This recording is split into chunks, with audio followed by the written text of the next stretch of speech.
Hey, how you doing? This is RJ. So today I'm going to do a little bit more recording of the downfall of the Western entertainment industry and just go through some primary sources where we can look at the words of an author of this kind of entertainment directly. Not me making assumptions, not me making interpretations, but look at those words directly. Now I'm going to interpret what she says a little bit, make comments on what she says, but I want to give you those exact words from the mouth of an author of YA books, Marvel YA books. And of course, I want to do this for several reasons. Number one being some people accuse me of putting words in other people's mouths, of not having facts to back up what I say. Yes, I do have facts backing up what I say. I have the words from these people who write these stories backing up what I say. But the other reason for that is because I'll have to note that I'm going to take this podcast that I found from Marvel and link it in the description. However, Marvel changes its podcast structure about every 6 to 8 months. And so sometimes you can't find them when you go to look for them. So I'm also going to include the title and the subtitle of this podcast so you can look for it that way. But here's the point. When I went to look for some old podcast to do that exact thing myself, I found that about 100 of them had been dumped down the memory hole. Now, of course, these may be available in other places. I'm only looking at the direct source, which is Marvel and their website. But if they have been dumped down the memory hole and they're just existing somewhere within the confines of a Marvel office, you're never ever going to hear these facts again. And I think there's going to be a little bit of, let's just say, gaslighting of what these people have and have not said within the near future if things get really tough for them. So, a few things to start off with. Number one, I'm only going to cover the first interview in this podcast. There are two. I'm only covering the first because there's just so much material there. I might cover the second one at a different time. Also, I'm going to, as best as possible, give you the exact quote from these people. So the likes and the ums are going to be in there because I don't want to misrepresent their argument that they're making. And like can be used as a qualifier, so I'm not doing this to make fun of them. I'm not doing it in order to attack their speech patterns. I'm doing it because those are their specific words. I want to be specific about what they say in order to talk to you about what the underlying meaning and underlying purpose of what they're trying to convey actually is. Thirdly, the author that is being interviewed by Marvel, which is Marvel Comics here, is Nick Stone. She is a YA author that has written two and is now writing a third YA novel for Marvel using the character Shuri, who is the younger sister of Black Panther. Now, this interview, even though it's being done by Marvel Comics, is mostly not about anything to do with Marvel Comics at all. They simply talk about YA writing for, I'd say, 2/3 of this entire interview. The last little bit talks about her YA story about Shuri. That's it. However, I'm sure some of you who are here just for the comic content are going to ask the question, does this have any impact on the comics at all? And yes, it does. And I say that because right here in this podcast, there is a confirmation of what I had claimed was going to happen about 1.5 to 2 years ago, that these books, these YA novels and such, were going to start to be used as canon for the characters that are in Marvel Comics. Now, I realize this is just two employees of Marvel talking, but as they talk, and the woman is talking about creating a story for Shuri, which didn't have, as a character, very much backstory, and she had to create all of that backstory, for example, who her friends were, what do these two women say after having that small conversation? The interviewer, who is Judy Stevens, says, yes, and it is now canon. And Nick Stone, who is the writer, says, it is now canon. And Judy Stevens replies saying, you have created canon. So I don't think we're at the point where you might have to, in order to understand what's going on in a comic, read a YA novel because they're going to point backwards to it. I think that point is coming. But at the very least, we know that these people who write this stuff and help produce this stuff are actually viewing what you and I, as comic readers, would see as at the very least, extra continuity stories. They're seeing those as canon itself. And fourth, am I on 4? I think I'm on 4. Fourth, yes, Nick Stone is a woman. That's her name. She refers to herself twice as a queer black woman in America. And I don't know what her pronouns are, nor do I care. But I just have to tell you that she uses some odd language within what she has to say in order for you to understand some of these quotes. She refers to herself in the third person, and when talking about herself, she says we, just to let you know, for clarity. Oh, and by the way, there's also another confirmation here of what I have said a number of times, that the hiring practice of Marvel Comics is to go and find people. Now, I've gone over this several times in the past. I think this is a way of getting around any kind of lawsuit about who and how you hire people. They don't want to actually put out any kind of competition for these things. They're going to handpick them specifically, so they only get a very specific minded kind of person. But she says right here, she was going about her business, doing her work, and she got an email from Marvel asking her to, as she says, come into this space, which is to work for them and write these novels.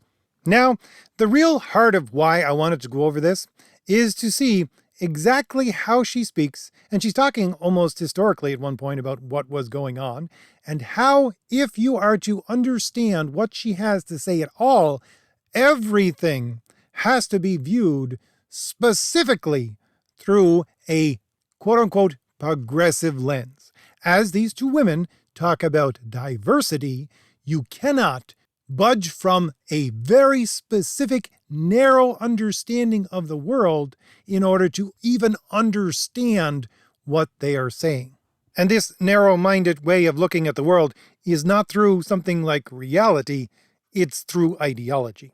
And to give you really the basis of what I would say that progressive understanding is that I, as an individual, want to be selfish, and therefore the world revolves around me, and therefore when I make an argument, it doesn't matter if I hold contradictory ideas in my head at one moment and then the next. It doesn't matter if I have to ignore parts of reality.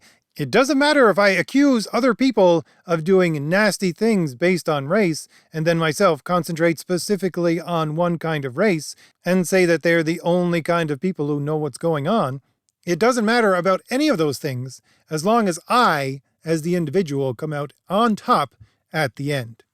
That's really what you have to understand when listening to a conversation or an argument from a quote-unquote progressive person. This is their basis of everything that they say. So to begin with, I'll give you an example of this, which is from the very end of the conversation. Nick Stone is describing herself, and she says, I go to therapy twice a week because it did take me a minute to kind of overcome the conditioned inferiority complex that I had just being like a queer black woman in America. And then very shortly after that, she says, I actually worked through it by telling the stories that I wanted to tell. So first off, I just want to point out, again, I've listened to so many of these podcasts, and I don't know why this point keeps coming up, but these, usually women, keep on talking about their therapy, and they seem to think that it's a normal thing that everybody should do or does. Secondly, you'll notice the language where she says she was conditioned to have this inferiority complex, which is a reference to, of course, systemic oppression of different kinds. Intersectional kinds, of course, because she's intersectionally a queer black woman in America. So again, in order to understand that statement, you must first accept her basis that there is systemic oppression throughout America. And then we have to go on to note that how does she deal with this? As a therapeutic tool, she uses the stories that she tells. And again, I gotta say, I'm not here to read a story in order to watch you go through therapy. I'm here to read a story because it's a product I want to consume. It has something to do with actual storytelling, which I would say, and Western civilization would say, is based on a reflection of reality, not the reality you're trying to work through in your head. And I would honestly say that where she sees, or at the very least references, the fact that this is something that was imposed upon her, I would say no, this is something she definitely imposed upon herself by some of the other things that she has said within this interview. If we go back to the first of the interview and really start to get into the meat of it, she says almost at the very first, I didn't see people like me writing books, so I didn't think we did. And then she goes on to talk about some of the first YA novels that she read. She talks about Divergent, and she's describing her thoughts at that time, and she thought, what? Black people in a dystopian novel can survive to the end? And she puts a question mark at the end of that, certainly in the way that she speaks. But the point is that, yeah, she does have an inferiority complex. No, I don't think it comes from outside. I think it comes from this hyper focus on race. And trust me, we're just getting into this hyper focus on race. So shortly after that, Judy Stevens, again, who is the interviewer, says, so you started to write books about people with your skin tone. I feel like there was sort of this moment in time in YA where we went from like predominantly white protagonists, white authors, and suddenly YA sort of exploded into this community. Did you sort of see that happen? Was that something you were able to be a part of? First off, I just have to point out, I find it so bizarre that we've suddenly reverted back to about 150 years ago plantation speak, where we can say things like, so, you started writing books about people with your skin tone. Oh yes, my mistake. No, we can't say that. Only certain progressive, elevated, superior kinds of people can say those things. But anyway. So Nick Stone answers the question about being part of this explosion of diversity within YA novels. That is to say, as Judy Stevens talked about, a non-white protagonist, non-white author explosion. Nick Stone says, yeah, it started in 2014. Then she goes on to describe how this came about and that the New York Times started lamenting in 2014 the fact that there were so few diverse books for children. And then there was also at the same time a creation of a East Asian women's group of writers, and how she herself started to write a book which she says she was creating a book about a black girl that glows in the dark. And then she talks about submitting that book around 2014. And this is her quote. She says, I kept getting no after no after no. At first I thought it was just bad. But no, people just didn't want it because at that point they were still under the impression that books about black kids don't sell.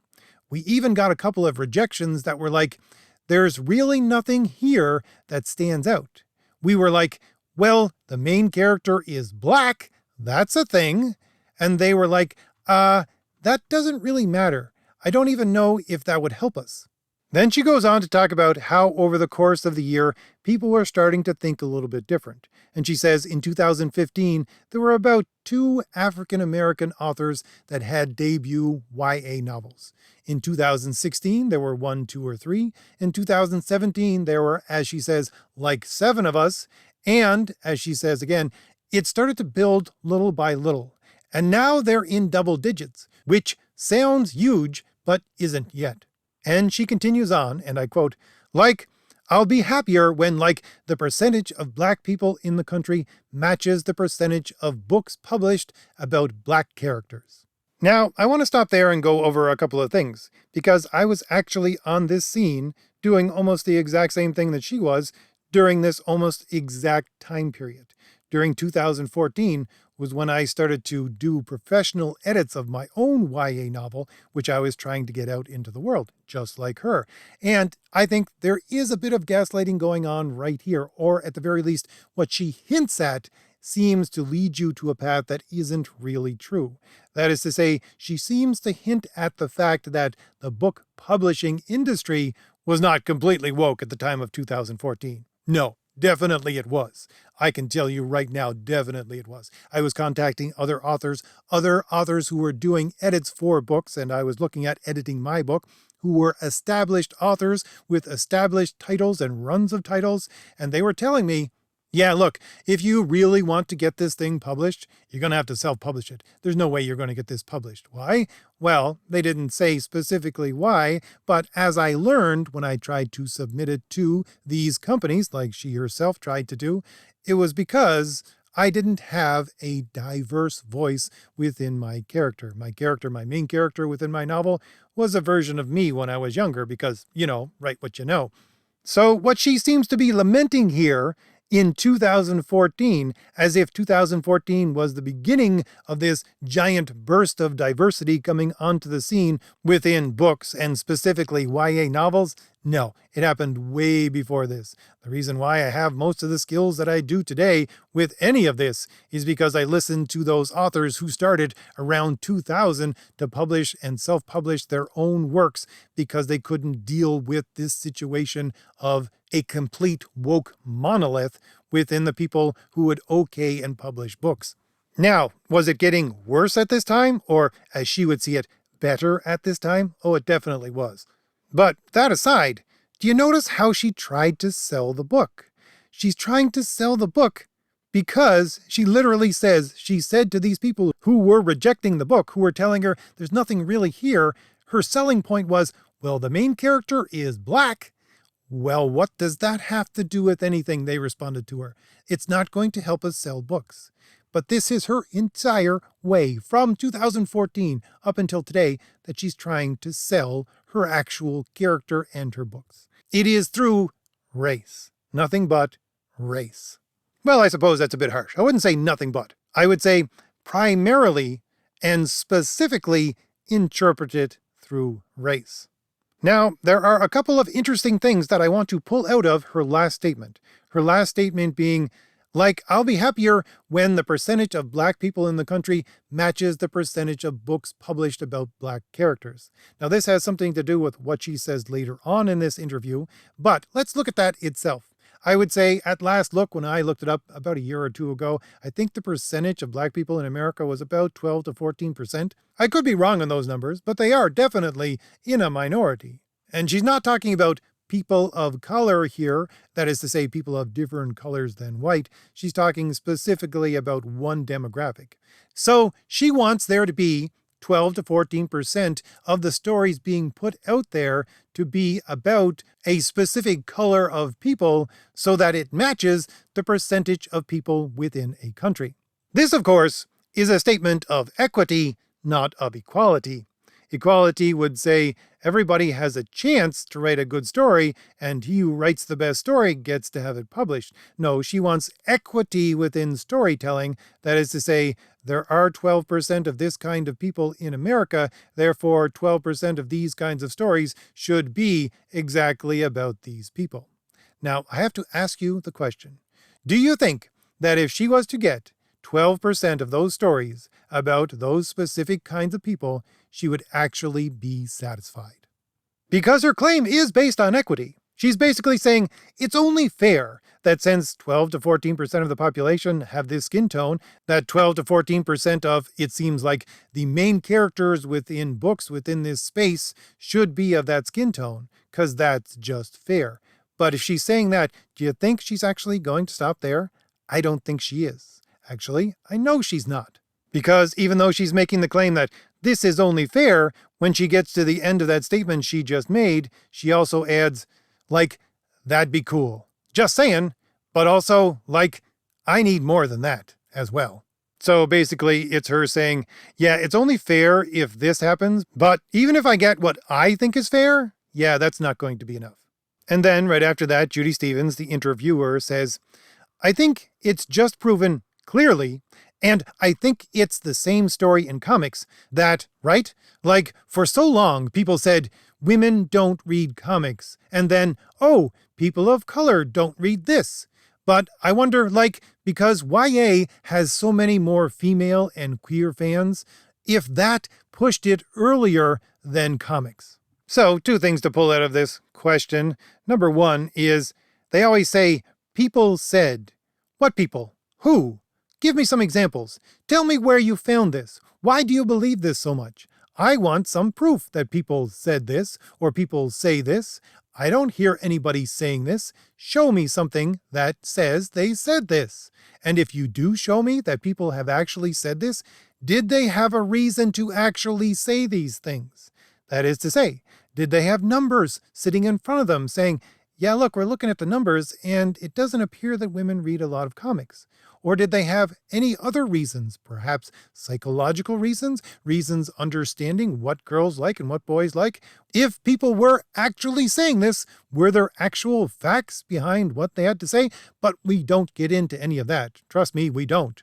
Actually, there is the exact opposite of that in just a few moments. So Nick Stone goes on to answer that question with what is a long quote I'm going to read to you. She says, I don't know. I will say, the women piece? Maybe. YA is definitely an industry that typically has been driven by white women. The queer part didn't really start until, there were definitely queer men, gay men, writing YA for a long time, and she gives an example, which I'll skip over for brevity, but again, you can go back and listen to it yourself if you wish. And then she continues saying, but it took this bloom of books that came out under the diverse umbrella. So, like the LGBTQIA+ spectrum is considered part of the diverse spectrum. So, I think all of these things happened at once. And look, it is a very, very, very clear message. If you put people in books, those people in real life, will buy and read those books. It's very simple. It's a very simple equation. And it's always made me laugh when people are like, this demographic doesn't read. You're not part of this demographic. How would you know whether or not we read? It's men who say, women don't read comics. And it's not black people who are saying black people don't read.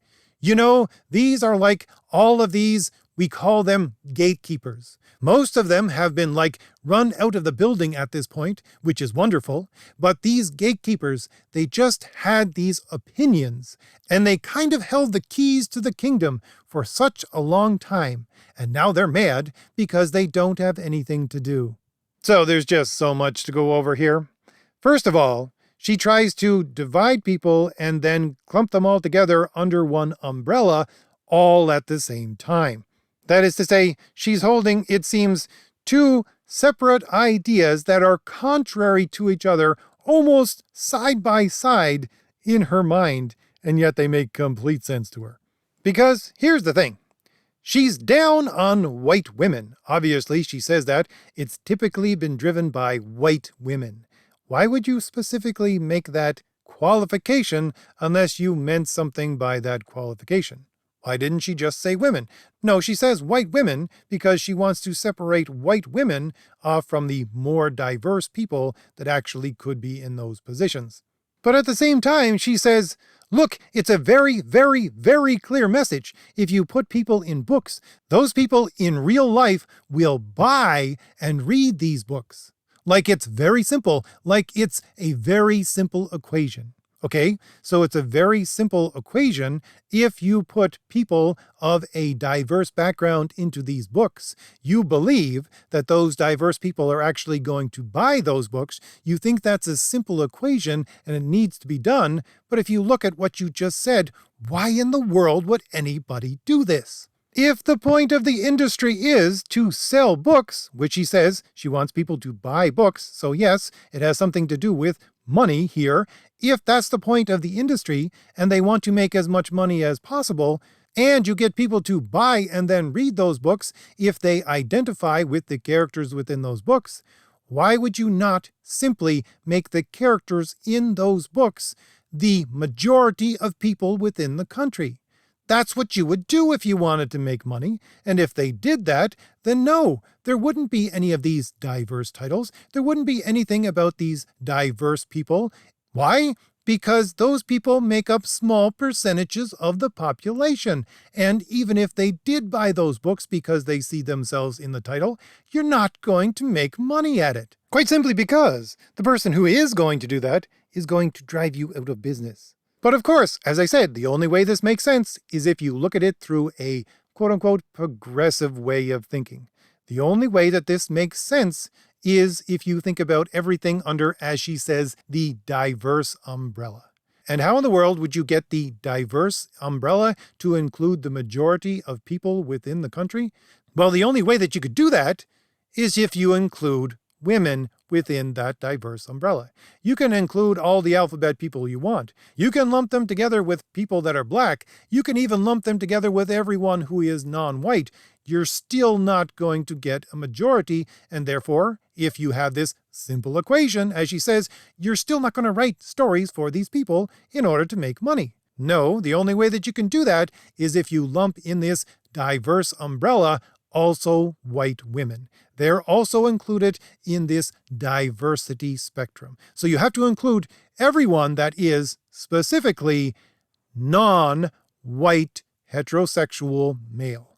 If you include everyone under that umbrella together as one group, then yes, it makes sense, because you do then have a majority of the people, and therefore you will then make money. But of course, as I said, at the same time, she's slighting white women and then saying, oh no, but you're under this umbrella as well. How in the world does that make any sense in a person's mind? How in the world can they hold those two contradictory ideas in their brain? The only way, again, is because it doesn't have to make sense. It can be contradictory as long as I come out on top at the end. And also, at the end of this statement, we have someone from the industry themselves talking about gatekeepers once again. I hear all of these people like Perch saying, oh, there's no such thing as gatekeepers. Why do people keep saying this? It's not us that say this. It's these people themselves. They're the ones who see gatekeepers everywhere. But it's great that she does this here because she gives an actual definition of what she sees as a gatekeeper. Oh, first off, I'll have to note, did you also see within what she had to say that you can't understand people if you're of a different skin tone? You don't understand what these people are actually doing within their lives. You can't say that you know that they don't read because you're not part of their group. And if you're not part of their group, then you don't understand anything about them. Did you notice that? That'll come into play later. But anyways, back to these gatekeepers. She specifically qualifies them by saying, well, women aren't saying this. Well, black people aren't saying this. So obviously she's qualifying them as white men. And as she says, they're gatekeeping because they hold the keys, which are simply these statements that they make based upon what? Well, she clarifies it here and says, based upon their opinions. And again, you see, she specifically uses the word opinion. So you have white men and their opinions, making sure that other people don't get into their space. And she's quite enthusiastically happy that, as she says, all of them at this point have been run out of the building. Before moving on, I just have to say, could you see that statement being made by anyone who is of a pale skin tone about another race, saying it's great that they're run out of the building? Would you think that that would be a thing that could actually happen within today's day and age? But anyway, I want to concentrate on that word opinion, because that's exactly what she says. Again, there is no way in their minds that these people have actual knowledge, have actual numbers, have actual understanding of what is going on within their company, within their industry, within the world itself, or how people work, that they can use in order to say, no, we see by the numbers, we see by the sales figures, we see by the demographics that we are pulling together that no, women don't read comics, that no, people of these backgrounds don't particularly read a whole lot. No, to her, it's just opinion. Because of course, they can't understand these actual things. As she said before, if you're not part of this group, then you can't understand those things. You can pull up all the quote unquote, for her anyways, quote unquote, facts that you want. They're not real to her, because if you're not someone who is female, you can't understand facts about females. If you're not someone with colored skin, then you can't understand any facts about those people. Therefore, even if they do have numbers, even if they do have things based upon what has been compiled by something like, say, sales figures, you don't really understand those things. They don't really mean anything. They just boil down to opinion, because you can't understand what other people are actually doing in their lives. Why? Again, because it's all based on race, and to some extent whether you're a man or a woman, but really for her it boils down to race. That is to say, one race is different than another. And you people who are, quite specifically, as she says here, gatekeepers, who she qualifies as white males, you have nothing to say on these matters that actually have merit. And she's not even done with that strain of thinking. So Judy Stevens goes on to ask the question. So I guess the question is, do you have any theories about why women might be predominantly YA readers? And Nick Stone answers the question this way.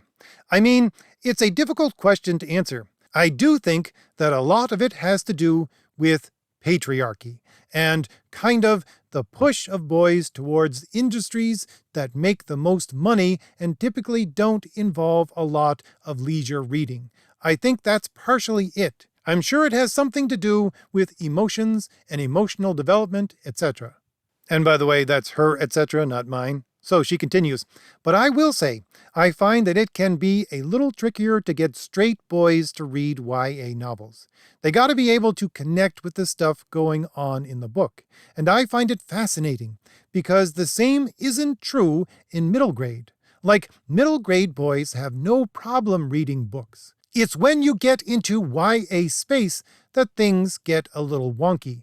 So let's stop there for a second and just look at this very quickly. Now, this is where someone like her, someone of a quote-unquote progressive mindset, sees the world in a way that is so massively different from just the norm, so massively different from just what reality presents to everyone all around you if you're around a section of people anywhere. I don't care where. There are boys growing up from boys into young men. There is a difference between boys and young men. But she can't see that here. To her, it's fascinating. She doesn't understand what the difference is between kids that are in middle grades and kids that are in older grades or young men. She doesn't understand what the difference is. How in the world can you, as a functioning, sane, I was going to say rational, but I think I'll have to leave that one out, human being within this world, not look around you and understand that boys, as they develop between middle school and high school, actually change. But of course, you can't have that in a progressive mindset. There is no change there unless, of course, as she says, it's through the patriarchy. No, you have to ignore the reality of the physical and mental change within boys as they go through it, because of course that would mean that they're different, and therefore you can't claim that women are exactly equal to men in every way. No, you have to specifically omit that piece of reality in order to keep their progressive ideology going and blame everything on the patriarchy, and so you wind up as a quote-unquote progressive person in situations where you're a writer of books for YA and middle grade, and you can't understand why there's a difference between kids in the middle grades and young men within high school. And then she goes on and starts using the word dude, and I think by dude she means young white male. So after saying things get a little wonky when they come into YA spaces, she goes on to say, and I don't think that there are a ton of books about dudes. Like, I think about John Green.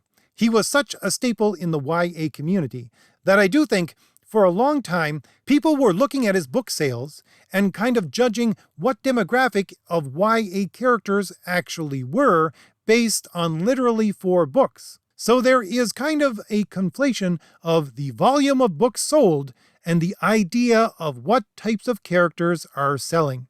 Okay, again, I gotta stop here. I don't understand how these people can remain sane. I guess really they don't. But the point being that she's just saying here that you can't conflate the fact that so many of these books were sold with what kind of characters are actually selling well. She thinks that here, anyways, that can't be done. And yet, just a couple of paragraphs ago, she said that exact thing needed to be done in order to sell books. She said quite specifically, if you take these people and you put their like down on a page, then those people will buy those books. And she said it was very, very, very clear. She said it was a simple equation. If it was a simple equation there, why is it not a simple equation here?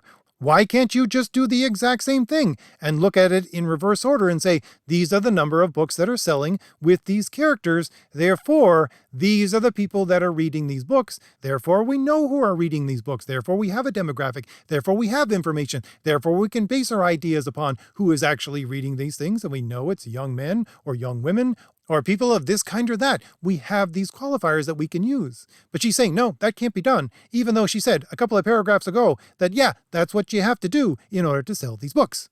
Well, of course, the answer is simple. When you think about it, she's a progressive.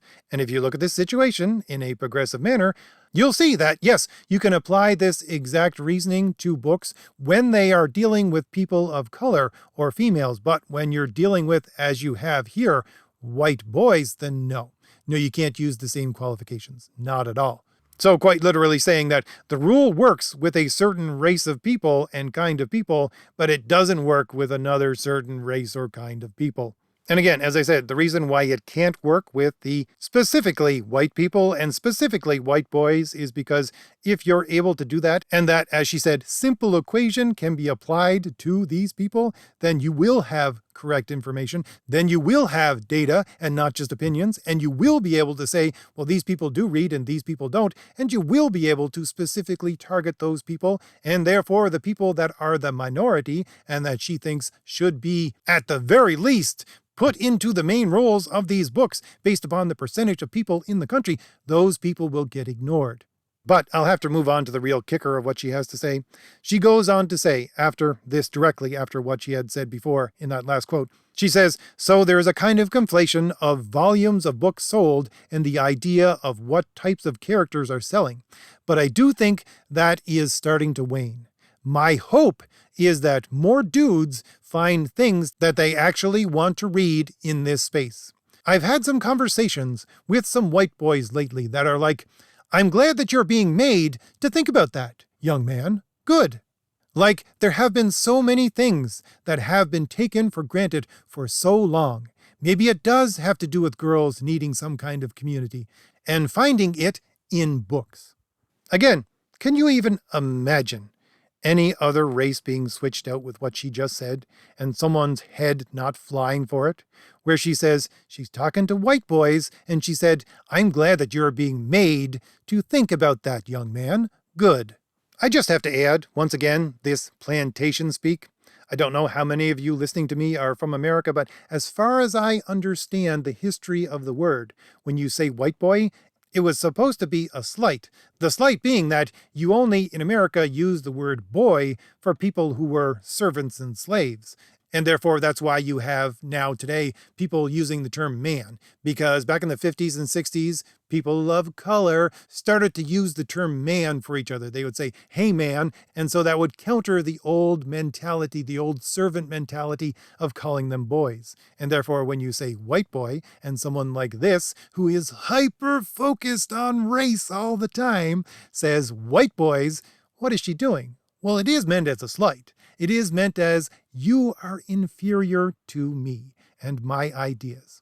This is why, of course, you have to treat them like ignorant nobodies, where you have to say to these young men, good, I'm making you think about this. And you have to instruct them. This is why you can't trust them with any data and expect them to understand what is going on. This is why you can't apply the same rules to them as you apply to other people and expect there to be something of merit come out of it in the end. Why? Because based on race, these people who are white, and specifically white men, are seen as and treated as something that is subhuman. And I'd also like to point out that that exact phrase, I'm glad you've been made to think about that, young man, I've actually encountered that a number of times in my life. Where and when is that phrase actually used? That phrase is actually used usually by an adult to a child when they've done something wrong. And she is here talking to young men, young boys, children, and she's using this exact phrase, this phrase that means you've done something wrong. But what have these young men done that is wrong? Well, the only qualifier that she gives in order to indicate that is that they are white and male. That is what they've done, and that's enough to actually have done wrong. And that's why, again, they need to be made to feel like they've done something wrong by using phrases exactly like this, which is for an adult to talk down to children to show them they are in the wrong. So these points that they just talked about get hammered home in the next couple of statements. So Judy Stevens says, yeah, I think it's I'll be really interested to see how the conversation about gender evolves, how children grow up now. And she goes on to talk about the term tomboy for a little bit. And then she says, I'm very happy that people are having those conversations about gender norms, she means. And then says, and they're having those conversations in books, which is also phenomenal. And Nick Stone goes on to say, yes, and I'm so thrilled. And of course, there needs to be more. But I'm very, very glad to see more narratives being published. Not only published, but being elevated. That are written by people that are part of the trans community, people who are non-binary, people who are agender. There are so many different life experiences that it's important for us to see on the page. Because stories are where we realize we are all connected. So I know things will kind of continue moving forward. I just hope they move forward away from some of the foolishness we're seeing in legislation. And then she emotionally goes, whew, this is such a weird time to be alive. And then a moment later continues, in time of great unrest, they do produce really great art. I just hope it's the kind of art that continues to make waves into the future. And Judy Stevens replies, yeah, reflect, make people think, make people have conversations. So at this point in the conversation, if you know what progressives are really thinking, you can understand what they're doing with entertainment, and specifically stories and books. What they're doing is they're saying, you really can't understand any other person.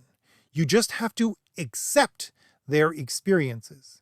So, as she talked about earlier, she's saying, no, you're not of these people, therefore you can't understand these people, therefore you can't use those qualifiers to determine what things are going on and how to sell stories to them. You can't use any of that because one person cannot understand another if they're, say, of a different race. And so, what she says here is that people through stories, that's how they realize we're all connected. But you see, a story is not really a conversation. By the way, you notice how so many times they repeat, are being made to have this conversation. To them, to a progressive, a conversation is a one-way street where they tell the other people what to think. As she was saying before about those white boys. I'm glad you're being made to think about that, young man. You see, to them, that's a conversation. A story, as I'm always saying, is a rhetorical argument. A rhetorical argument meaning that there's only one way information going there. And so this is what they call a conversation. This is what they need to replace all of these facts with, is the experiences, is the lived experiences that they put down on a page as a story. And you must accept them because you can't argue against them. There's no argument there. It's a rhetorical argument. You must accept what is put down there in front of you. You are made to read it. You are made to understand it. And then you're not allowed to ask questions. That is their version of a conversation. And that is what they see, literally, as she says here, as being really great art. And why? Because it does nothing more than produce the progression into the exact future where they themselves get what they want. So, if I've given you anything new to think about, hit like, hit the shield in the lower right-hand corner of your screen to subscribe, and leave me a comment. Tell me what you think about all this. All right, I'll see you later. Bye.